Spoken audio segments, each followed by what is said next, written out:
Hey everyone, and welcome back to the Weekly Awakening Podcast. It is your host, Cosmic Colleen, back for another Astro Alert. Who's ready for an Astro Alert this week? I know today we started out with a Libra moon, and it was opposite Jupiter, trine Mars, and conjoined Mercury. So we were definitely looking for the right words, to say the least. I want to remind everyone to follow me on social media, Cosmic Colleen, 1C across the board. On Twitter, I put an underscore. However, I really just I never use Twitter. I just post things to make a saying and then repost it on my other social media. You definitely want to check out TikTok though, because that is where I post the most videos during the week. I have just been posting, I do this episode, I sit down, I spend a few hours really thinking, contemplating how the transits are going to happen this week. And then I talk about it. However, during the week, as I'm living it, as I'm driving, as I'm at work, other things pop into my head that I want to share about the astrology transit. So I go onto TikTok, and that's where I focus most of my astrology content. I've been putting a little bit less on Instagram. I don't know what, I've just been bored with Instagram, I think. If you remember, I guess it was 2 weeks ago, I did just sort of a random social media ending, for a couple days. It just hits me when I feel like not getting on social media anymore. One day I just wake up and I don't want to do it. And I've been feeling that way with Instagram. I don't know what it is. However, I have had it for 10 years, which is crazy to think. And I have had Facebook for, I think, 15 years now. It's been about 15, 16 years now. That is a long effing time. It's crazy. Facebook keeps you there though. Listen, this is how they found a way to keep us there.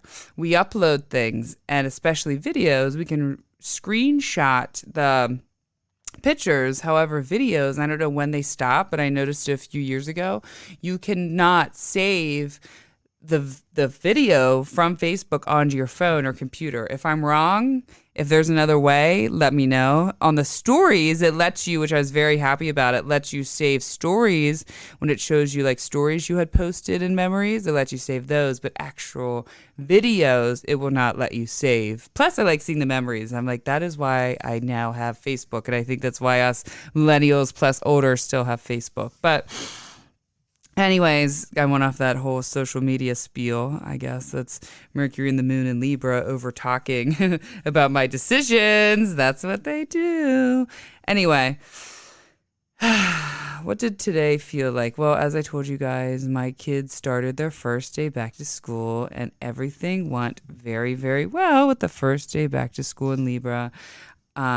Abram's got the Libra moon, so with Mercury there, we actually had a really good day. Last night was not so good, and I felt guilty. I kind of just lost my shit on him. He was just, one of those days where the kids are not listening, night before school, and I lost my shit. And today I was like, okay, I have to find the balance. I got to find the other side of this, and I need to figure out how to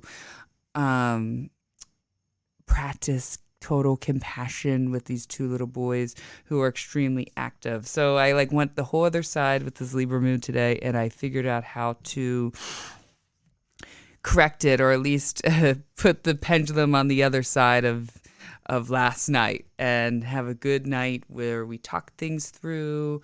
And we talked about things, and again, very Libra moon. So today you might have found yourself either stressing about perfection or really having a deep conversation with a friend, relaxing, but feeling like something isn't done or isn't finished, and able to express yourself, especially if you didn't last night. And we're going to be feeling these vibes tomorrow as well. There might also be a time where we don't want to speak up. We don't want, we need to speak up, but we have trouble speaking up, or we're in a little conflict and we want to avoid that. We can feel that today into tomorrow. Now, what do we have going on for the rest of the week? This is a little bit of a quieter week, so I'm going to talk a little bit more about the Saturn-Uranus square. And I also want to remind everyone, I just want to let everyone know, forgot to talk about the Virgo new moon last week, and I am a Virgo moon. It happened in my first house. I don't know how I forgot. I know the big transits, right, that are happening all year. Those things are they're staying in my mind, but there's so much information. I don't like to get things too clogged up that, during the week ahead, week or two, I really write down the transits and, things like full and new moon, they happen so often. Sometimes I guess it just slipped my mind to even think about it. I know, every 2 weeks, one of them are happening. And I think I was like so caught up on the Uranus retrograde. Now, with Uranus retrograde, how is everyone feeling? Are we having a lot of out of the blue changes, a lot of out of the blue shifts? Because I know for me, when it went retrograde and pretty much started the squares between Saturn and Venus, Thursday at the salon was crazy. It was just out of the blue, missed appointments, stuff that was our fault at the salon, a lot of crazy cancellations. Again, it's happening in Taurus. So things in the beauty industry or the restaurant industry, a lot of sudden changes or shifts there, or a little twist of fate. Now, we're still in it, and we're going to be feeling it this next week or so. One of the things I want to bring up is how this can sometimes show up small in your chart. When, these transits do bring big things, however, it depends on where it's happening in your chart. So it brings big things, and sometimes throughout our life, it brings big things, and it's supposed to bring big things, but it brings smaller things. So when we talk about these big transits, sometimes, yes, it can show up really big, but other times it can kind of show up smaller and more simple and not as scary or as hyped up as we put it to ourselves. So for me, there's a couple ways. I already told you guys at work. It was like Thursday, Friday, a little bit Saturday, mostly Thursday and Friday. My schedule was just all wonky. Very sudden changes, sudden shifts, out of the blue. People couldn't make it. Appointment times were messed up. And I've learned how to just go with the flow and fight off resistance. I can't change it, but my resistance towards it or my annoyance towards it just makes it 10 times worse. So for the most part, I try to let it go. I'm not perfect, but I try.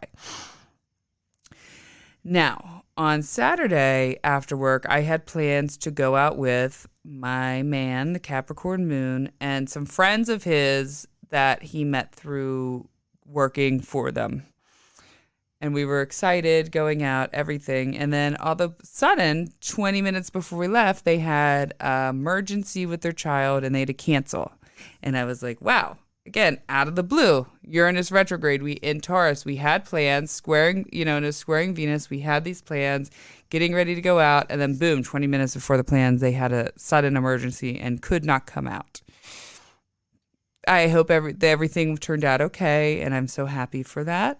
And you know what? The Capricorn moon and I, we just sort of said, oh, well, that's what's great about him with all of our Gemini placements. We don't really get mad and we just let things unfold. So dinner changed and we just went by ourselves and wished them the best. And we ended up going for a nice walk and just surrendering. And if we surrender what's unfolding in front of us, it makes things easier and we just went with it because we can't change when out of the blue things happen, which is what Uranus brings in this Saturn, dynamic.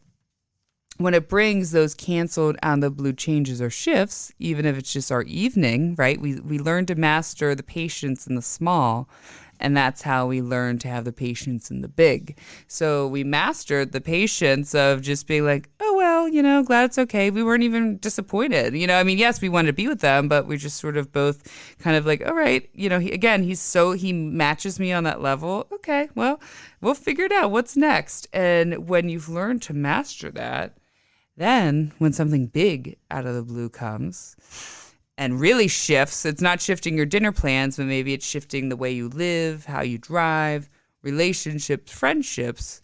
You learn to take that small ability to shift and just let go and let it free into a big situation.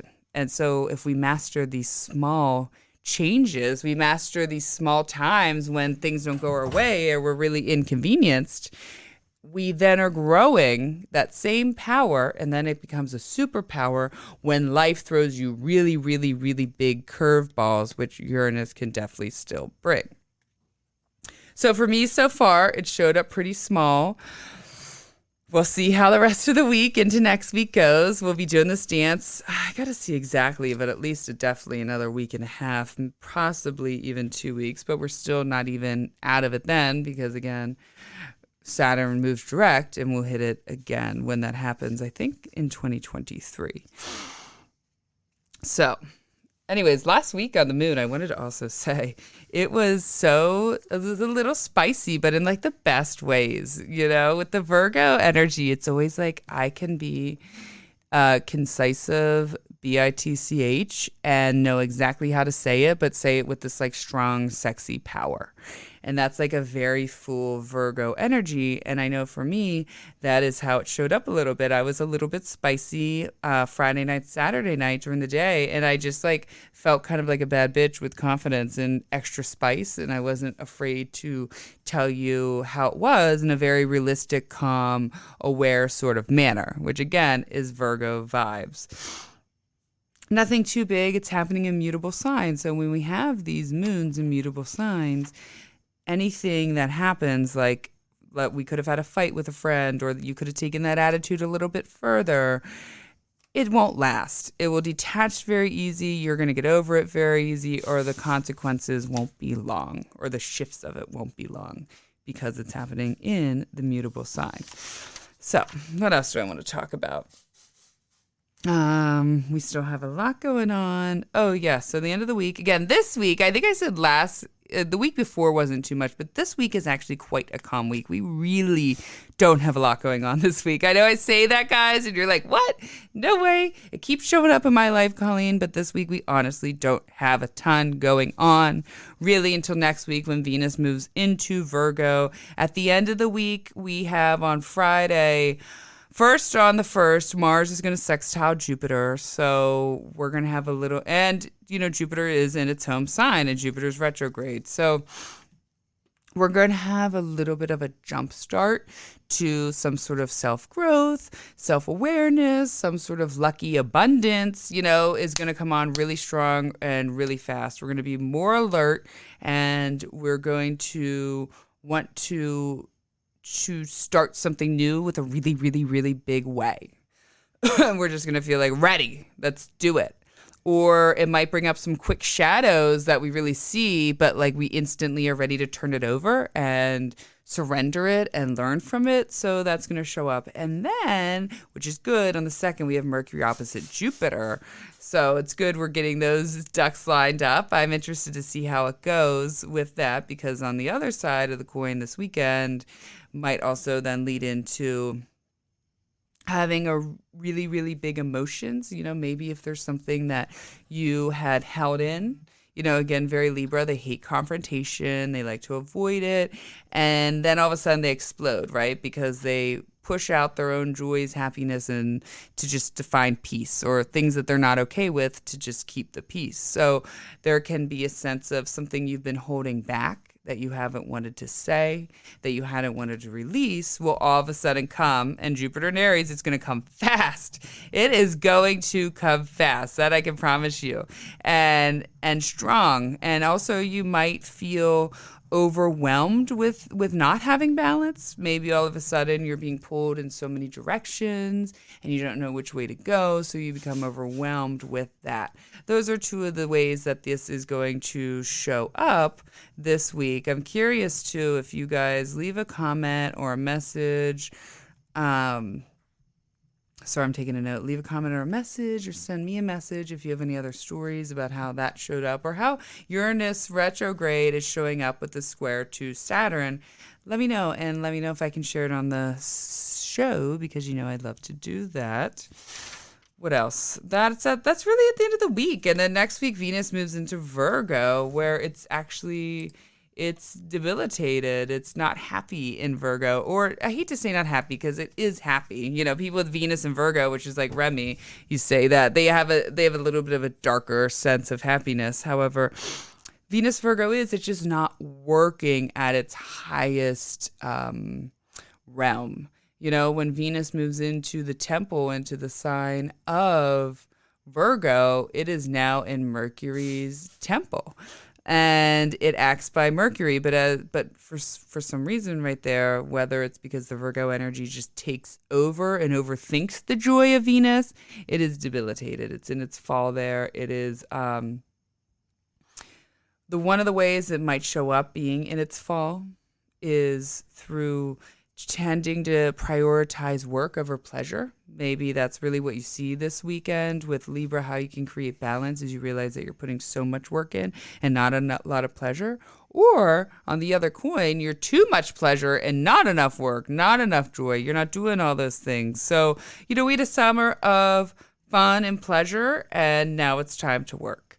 And if you worked all summer and didn't enjoy, maybe it's time to find some joy and pleasure there. This can be a time where we overanalyze our relationships, friendships, the people. I think that's it too. One of the reasons why it's in there. Venus is fun. It's loving. It wants to enjoy. It wants to embrace. It wants to have fun and just free and let free. Where Virgo is always striving for what's next and the best, and particularly the best mentally. And so a lot of that comes with some discipline, some rules, restrictions, or a lot of self-analyzing. So Venus can't necessarily be off having fun herself without thinking why she wants to have fun. Who does she want to have fun with? What does that mean about her and her child?